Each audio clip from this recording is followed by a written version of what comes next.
अस्सलाम वालेकुम। मैं प्रोफेसर डॉक्टर अंजुम रहमान। आज मैं आपसे डिस्कस करूंगी कि वो ख़वातीन जिनके बार बार बच्चे ज़ाया होते हैं उसकी क्या वजूहात होती हैं, कौन सी ऐसी वजह है जिसकी वजह से यूजुअली बच्चे ज़ाया होते हैं और इसकी क्या ट्रीटमेंट है। रिकरेंट अबॉर्शन यानी कि मुसलसल बच्चे कम से कम भी 2 या 3 से ज़्यादा बच्चे ज़ाया होने को हम रिकरेंट अबॉर्शन कहते हैं।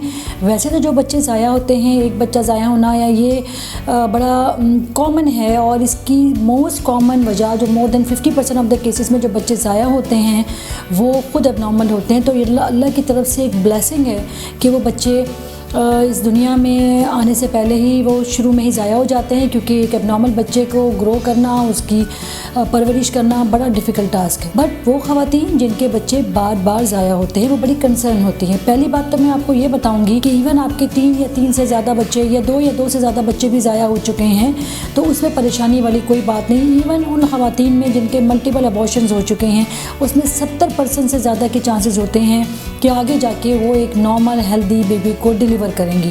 सो इम्पॉर्टेंट बात ये है कि क्या वजह थी जिसको हमने मिस किया और हम उसको प्रॉपर्ली ट्रीट करवाने।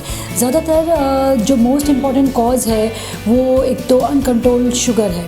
बिल्कुल, अगर अनकंट्रोल शुगर है, आपकी डायबिटीज़ की पेशेंट हैं या आपको लगता है कि आप पहले जिन ऑलरेडी शुगर के पेशेंट थे पहली प्रेगनेंसी में, पिछली प्रेगनेंसी में, उसके बाद आपने अज्यूम किया, आपने चेक नहीं किया कि शायद अब आप शुगर के पेशेंट नहीं हैं, मगर वो आपका जो बेबी शुगर था वो परसिस्टेंटली चलता रहा और आगे जाके आप डायबिटिक पेशेंट बन गई। 2, आप बग़ैर प्रेगनेंसी के, इससे पहले हमल के बग़ैर आपकी प्रेगनेंसी के अलावा शुगर आपको नहीं थी। कभी कभार बेबी शुगर कंटिन्यू करती है और पेशेंट कंटिन्यूस डायबिटिक पेशेंट हो जाती है अगर वो डायग्नोज ना हुई टाइम पे, वो कंट्रोल में नहीं थी, तो ऐसे लोगों को बार बार बच्चे ज़ाया हो सकते हैं। नंबर 2, एज बड़ी इंपॉर्टेंट को फैक्टर है। जब एज बढ़ती है ना सिर्फ फीमेल की बल्कि मेल की भी, तो आपके आएगी आपके जो स्पर्म है वो जेनेटिकली अब नॉर्मल होने लगते हैं, तो चांसेस अबॉर्शन के इसमें बढ़ते जाते हैं। फिर वो ख़वातीन जिनको इसके अलावा कोई खून की बीमारी हो, जैसे खून में पतला होने या खून के गाढ़ा होने की कुछ बीमारी होती है, इसमें भी बच्चे ज़ाया होने के चांसेस ज़्यादा हो जाते हैं।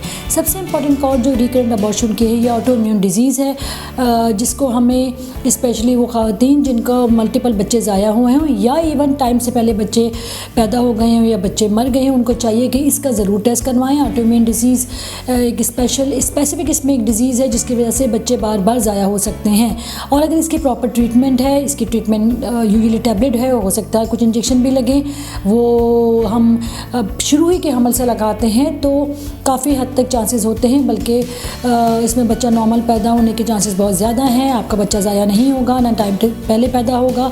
सो डायग्नोसिस इंपॉर्टेंट है। फिर इसके अलावा खुदा न खासा कोई आपके पहले बच्चे दानी के मुंह की सर्जरी हुई हो, वो कमज़ोर हो गया हो, उसमें इतनी ताकत ही ना हो कि वो बच्चे को रिटेन कर सके। यूजुअली ये जो अबॉर्शन होते हैं ये बिल्कुल शुरू के 1-2 महीने के बाद हो रहे होते हैं, वो में ट्राइमेस्टर अबॉर्शंस होते हैं, मगर बार बार वो बच्चे ज़ाया होते हैं। उसका इलाज भी मौजूद है। अगर आपकी कोई ऐसी स्पेसिफिक सर्जरी हुई हो, पहले DNC हुई हो, बच्चे दानी के मुँह पर कोई दाना हो उसकी सर्जरी हुई हो, या कोई भी यूट्रस की रिलेटेड सर्जरी हुई हो और आपका बार बार बच्चा ज़ाया हो रहा है, काइंडली आप डॉक्टर के पास जाएँ। वो टाइम पे आपको हो सकता है कि बच्चेदानी के मुंह पे एक टाँका लगाएंगे जो 9 महीने तक ये प्रेगनेंसी आपकी कैरी ऑन हो जाएगी।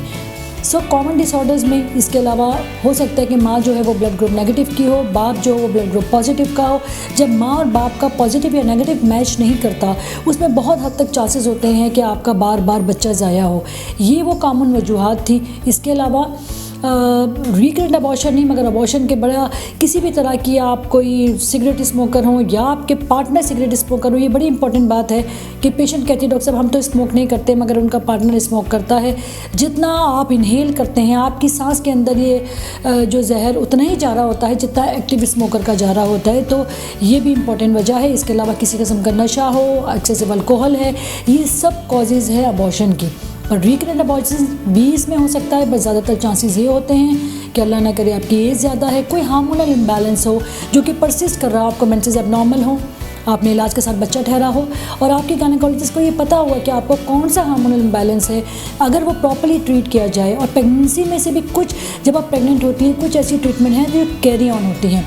अगर आप किसी हार्मोनल इम्बैलेंस की पेशेंट हैं तो ये ज़रूरी है कि आप दवाओं को मॉडिफाई करेंगी। जैसे ही आपकी प्रेगनेंसी होगी उनको बंद नहीं करना है, अपने गायनेकोलॉजिस्ट के पास जाना है, इन दवाओं को मॉडिफाई करवाना है कुछ दवाएं इसमें से कैरी ऑन होंगी, कुछ दवाएं चेंज होंगी, ताकि आगे जाके ऐसा ना हो कि ये हार्मोनल इम्बैलेंस फिर से हो जाए और आपका बच्चा ज़ाया हो जाए। तो इम्पॉर्टेंट बात यह है कि आप टाइमली डायग्नोस करवाएं। इंपॉर्टेंट बात यह है कि टाइमली आपकी डायग्नोसिस और इसकी ट्रीटमेंट हो, ताकि आगे जाके आपके बच्चा ज़ाया ना हो। Thank you very much.